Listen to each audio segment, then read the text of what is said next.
Hey guys, so I've not done a video for a little bit and I'm procrastinating on doing some other work that I should be doing, so I thought I'd do a quick little video and talk a little bit about scaling a house flipping business to where you're doing multiple houses per month. So we have grown from doing one or two at a time to I think we have 13 rehabs going right now or something like that. So we're doing buying and selling multiple houses per month. And I just wanted to talk a little bit about what it takes to do that. So there's a lot of people that kind of flip houses as a hobby, and they're doing a lot of the work themselves even, or they're making a lot of decisions. So they'll be at Home Depot picking tile, things like that, blah, blah, blah. So if you want to get to where it's actually a scalable business and even to the point where you're not spending that much time in the business and you're able to do other things, you have to figure out how to outsource a lot of the tasks. And there's kind of three big pieces that go into a house flipping business. So there's your deal flow and your lead stream. There's the money that you need to actually do the deals. And then there's the contractors and kind of the other resources that you need to actually do the work. So at any given time, the chances are, it's kind of like three legs on a stool, right? One of those three is going to be your limiting factor. So, in the beginning, it's all three. You don't have a deal, you don't have money, and you don't have a contractor. And, as you start to grow, you're going to quickly figure out, things will change. So we've had points where money was the limiting factor. We've had other points where it was contractors. And, we've had points where deal flow is the limiting factor. So you always have to be identifying, if you want to continue to grow, you always have to identify which one of those three things is the factor holding you back, and how can you expand. So I'll talk a little bit about each one of them. So obviously the first thing that you need is the deals. So when we first started, we were getting the majority of our deals from other wholesalers. So when we'd see a wholesale deal come across our email, we would analyze it and try to get in the best offer and get that deal. Here in Kansas City, things have gotten really competitive, as they have in a lot of markets, and it's getting really hard to find decent wholesale deals to where you can actually make a profit margin on them. And a lot of them just fall outside of our criteria for what we want to buy and type of houses that we want to be flipping. So what really changed things for us is that we started doing a lot of our own marketing. And originally, I started doing some of my own direct mail marketing myself, where I was actually sending out mail, and quickly kind of got overwhelmed with trying to take calls and things like that. So what we actually did is we have another guy that we basically kind of got him started. We helped train him a little bit, and he took it and ran with it. And we've eventually made him, he's actually a part owner in our companies, and he is managing the whole marketing side for us now, and he's done a really great job. And we've slowly started to ramp up our marketing. So when I first started, I was sending out about 1,000 mailers a month, and now we're doing, I think we're doing 14,000 mailers a month. And we're also experimenting with some other things, some cold calling and things like that, to try and get more leads.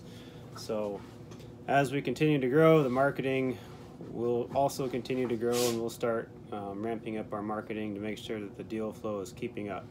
So that's kind of the first thing that you got to be focusing on. So then the second one is contractors and resources to actually do the work. So as we started doing more deals, I've tried to outsource more and more of the tasks as I can. So we have a girl that helps us with some of our paperwork and things like that. She sets up utilities for us.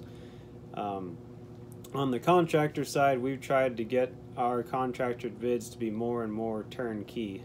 So in the beginning, we were kind of subbing out a lot of stuff. So we'd sub out the HVAC, we'd sub out the landscaping, we'd go buy appliances ourselves. And even for some of the houses, we were subbing out a lot of different things like granite countertops and flooring and things like that. And what we're doing now is we're basically getting a turnkey rehab price from our general contractors So obviously they're taking a little bit of the profit margin there, so the margins are a little bit less. We're paying a little bit more for the rehab, but because they're basically taking total responsibility for the rehab, it's far less management intensive for us.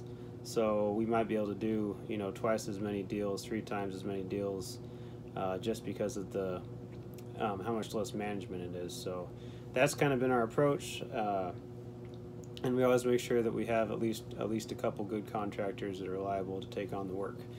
So that's kind of the contracting side of it. My partner Matt, he's basically responsible for managing all of the rehabs. So that is his world and his focus.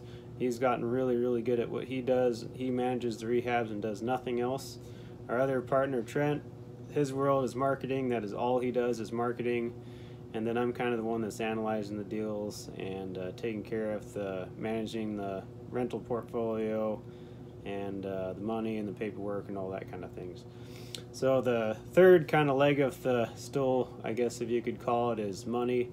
So obviously when you have, I think we have 12 to 14 houses out on short-term financing right now. So that's several $1 million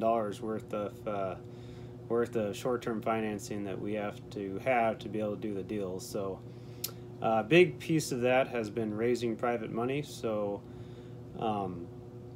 we do use a traditional lender for some of our deals, but we've also raised quite a bit of private money, and honestly, having private capital to fund your deals is very beneficial, because you can structure it in such a way that it kind of minimizes some of your out-of-pocket costs, and allows you to take on more deals because you have that money available. So we're probably doing about 2/3 of our deals right now with private funds, and we do a lot with self-directed IRAs and things like that.